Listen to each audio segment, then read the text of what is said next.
हर हर महादेव। हरतालिका तीज की कथा।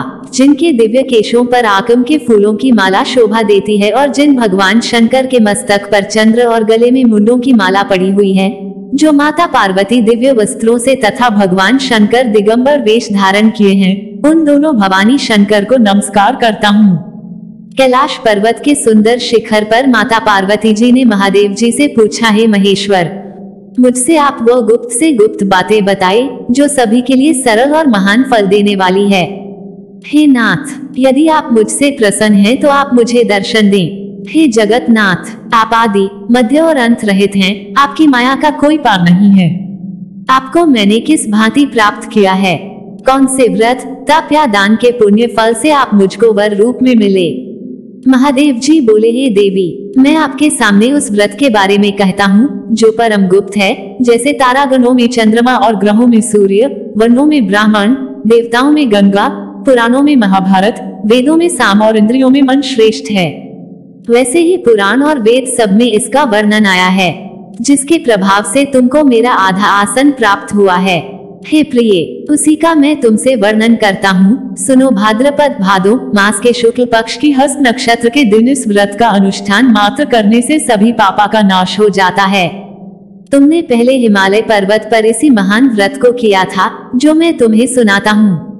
पार्वती जी बोली, हे प्रभु, इस व्रत को मैंने किस लिए किया था यह मुझे सुनने की इच्छा है, सो कृपा करके कहें। शंकर जी बोले, आर्यावर्त में हिमालय नामक एक महान पर्वत है, जहाँ अनेक प्रकार की भूमि अनेक प्रकार के वृक्षों से सुशोभित है, जो सदैव बर्फ से ढके हुए तथा गंगा की कलकल ध्वनि से शब्दायमान रहता है। हे पार्वती जी, तुमने बाल्यकाल में उसी स्थान पर परम तप किया था और 12 वर्ष तक के महीने में जल में रहकर तथा वैशाख मास में अग्नि में प्रवेश करके तप किया। सावन के महीने में बाहर खुले में निवास कर अन्न त्याग कर तप करती रही। तुम्हारे उस कष्ट को देखकर तुम्हारे पिता को बड़ी चिंता हुई। चिंता में वह सोचने लगे कि मैं इस कन्या का विवाह किससे करूं। एक दिन नारद जी वहां आए और देवर्षि नारद ने तुम शैलपुत्री को देखा।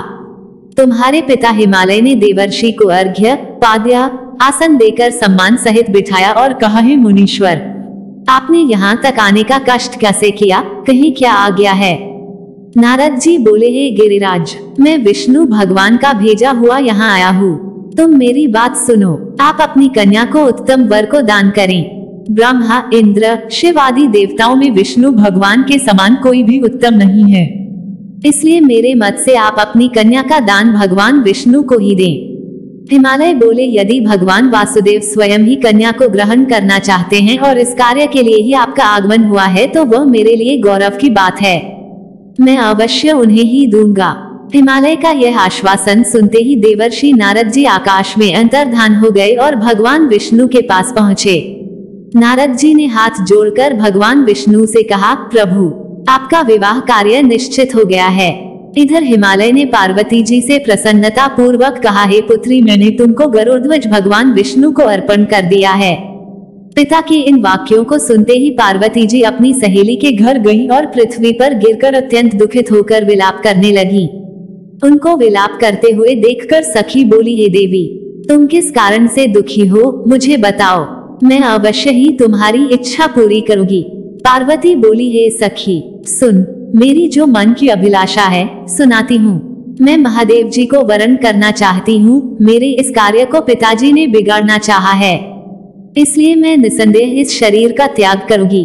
पार्वती के इन वचनों को सुनकर सखी ने कहा, हे देवी, जिस वन को तुम्हारे पिताजी ने न देखा हो तुम वहां चली जाओ। तब देवी पार्वती अपनी सखी का यह वचन सुन ऐसे ही वन को चली गई। पिता हिमालय ने तुमको घर पर न पाकर सोचा कि मेरी पुत्री को कोई देव, दानव अथवा किन्नर हरण करके ले गया है। मैंने नारद जी को वचन दिया था कि मैं पुत्री का भगवान विष्णु के साथ वरण करूंगा। हाय, अब यह कैसे पूरा होगा? ऐसा सोचकर वे बहुत चिंतातुर हो मूर्छित हो गए। तब सब लोग हाहाकार करते हुए दौड़े और मूर्छा दूर होने पर गिरिराज से बोले कि हमें आप अपनी मूर्छा का कारण बताओ।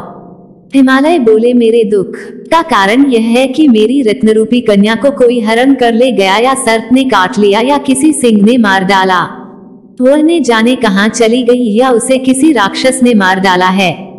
इस प्रकार कहकर गिरिराज दुखित होकर ऐसे कांपने लगे जैसे तीव्र वायु के चलने पर कोई वृक्ष कांपता है। तत्पश्चात हे पार्वती, तुम्हें गिरिराज साथियों सहित घने जंगल में ढूंढने निकले। तुम भी सखी के साथ भयानक जंगल में घूमती हुई वन में एक नदी के तट पर एक गुफा में पहुंची। उस गुफा में तुम अपनी सखी के साथ प्रवेश कर गई, जहां तुम अन्न जल का त्याग करके बालू का लिंग बनाकर मेरी आराधना करती रही।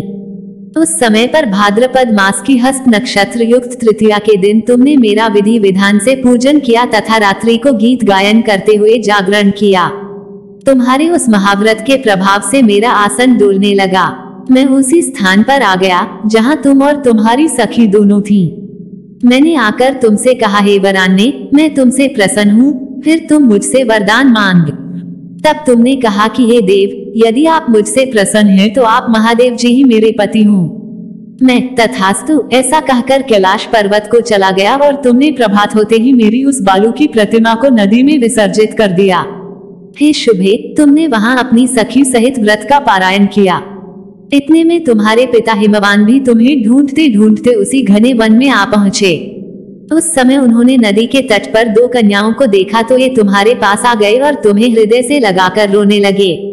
बोले, बेटी, तुम इस सिंह व्याघ्रादि युक्त घने जंगल में क्यों चली आई? तुमने कहा, हे पिता, मैंने पहले ही अपना शरीर शंकर जी को समर्पित कर दिया था, लेकिन आपने नारद जी को कुछ और बोल दिया, इसलिए मैं महल से चली आई। ऐसा सुनकर हिमवान ने तुमसे कहा कि मैं तुम्हारी इच्छा के विरुद्ध यह कार्य नहीं करूंगा।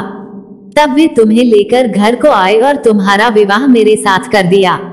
हे प्रिय, उसी व्रत के प्रभाव से तुमको मेरा अर्धधासन प्राप्त हुआ है। इस व्रतराज को मैंने अभी तक किसी के सम्मुख वर्णन नहीं किया है। हे देवी, अब मैं तुम्हें यह बताता हूँ कि इस व्रत का यह नाम क्यों पड़ा। तुमको सखी हरण करके ले गई थी, इसलिए हरतालिका नाम पड़ा। पार्वती जी बोली, हे स्वामी, आपने इस व्रतराज का नाम तो बता दिया, लेकिन मुझे इसकी विधि और फल भी बताइए कि इसके करने से किस फल की प्राप्ति होती है। तब भगवान शंकर जी बोले, सौभाग्य की इच्छा रखने वाली महिलाओं को यह व्रत पूरे विधि विधान के साथ करना चाहिए। व्रत में केले के खंभों से मंडप बनाकर उसे वनवारों से सुशोभित करें। उसमें विविध रंगों के उत्तम रेशमी वस्त्र की चांदनी ऊपर तान दें। चंदन आदि सुगंधित द्रव्यों का लेपन करके महिलाएं एकत्रित हों। शंख, भेरी, मृदंग आदि बजावें। विधि पूर्वक मंगलाचार करके श्री गौरी शंकर की बालू निर्मित प्रतिमा स्थापित करें। फिर भगवान शिव पार्वती जी का गंध, धूप, पुष्प आदि से विधि पूर्वक पूजन करें।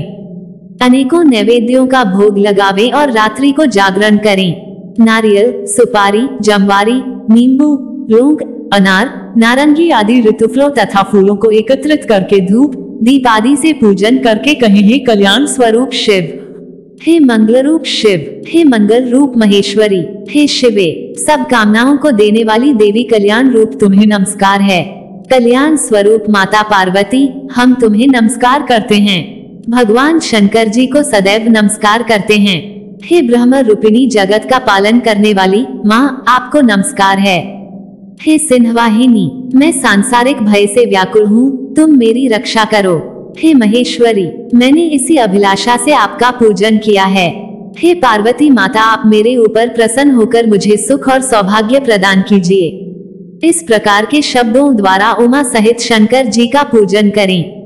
विधि पूर्वक कथा सुनकर गौ, वस्त्र, आभूषण आदि ब्राह्मणों को दान करें। इस प्रकार से व्रत करने वाले के सब पाप नष्ट हो जाते हैं।